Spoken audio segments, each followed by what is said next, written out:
Assalamualaikum warahmatullahi wabarakatuh. Berjumpa lagi dengan channel Lumalila Riset. Di channel ini Anda bisa belajar membuat skripsi, membuat tesis sendiri, bisa belajar mengolah data, merapikan ketikan, dan semuanya hal-hal yang berkaitan dengan cara pembuatan skripsi dan tesis. Ayo belajar bersama Lumalila Riset. Assalamualaikum warahmatullahi wabarakatuh. Sampai bertemu kembali di channel saya Lumalila Riset. Pada kesempatan kali ini saya akan mereview bagaimana cara membuat definisi operasional.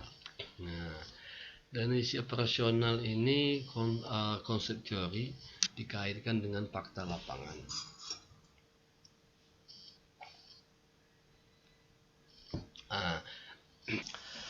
Variabel independen mutu ada dua tadi kan, kita mutu pelayanan dokter. Misalnya di sini saya contohkan satu. Operasionalnya apa? Jadi pengalaman pasien di rumah sakit itu apa yang terhadap pelayanan dokter. Bahwa konsep mutu diukur dari 5. Ini bisa udah umum teori ini. Ketanggap ya. Ada mutu pelayanan meliputi ketanggapan, keyakinan, keandalan, dan perhatian. Di sini ada ini mutu. Jadi cara kita, bagaimana kita ingin mengukur mutu pelayanan dokter? Caranya tentu cara ukur menyebarkan kuesioner. Kalau kita wawancara, cara ukurnya melakukan wawancara, ya kan? Jadi cara ukur kita harus mempertimbangkan apa yang kita lakukan. Alat ukur berarti kuesioner, membuat pertanyaan yang berhubungan mutu pelayanan. Hasil ukurnya di sini ada kita ada 4 nih. Ada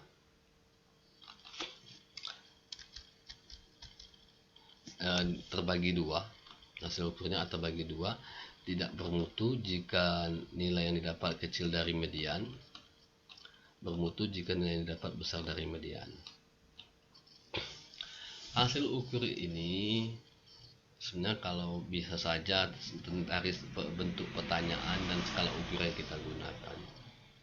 Kalau kita menggunakan jawabannya 5 pilihan jawaban skala Likert, biasanya bisa juga menggunakan interval. Tapi kita kembali saja apa keinginan dosennya. Apakah hasil ukur ini ingin dibagi 5? Ya kan, tidak bermutu, cukup bermutu, sangat bermutu, dan seterusnya tuh. Itu bisa saja. Tapi dalam skripsi kali ini di saat bimbingan dosennya hanya membagi 2. Jadi dia membagi tidak bermutu jika skor jawaban kecil sama dengan median ya. Ini kecil sama dengan median, besar dari median. Median itu apa? Median itu nilai tengah. Di mana kita dapat nilai mediannya? Tentu kita harus sebar kuesioner. Umpamanya kita ada 5 responden. 5 kuesioner kita sebarkan kepada responden. Nanti kita rekap nilainya. Responden 1 nilainya 10, responden 2 nilainya 13, responden 3 nilainya 9, responden 4 nilainya 19, responden 5 nilainya 20. Nanti kita urutkan nilai-nilai responden itu, skor jawaban itu dari yang terendah sampai yang tertinggi. Kita lihatlah di mana berapa nilai tengahnya. Itulah nilai median kita. Nah, nilai median tersebut harus kita bandingkan.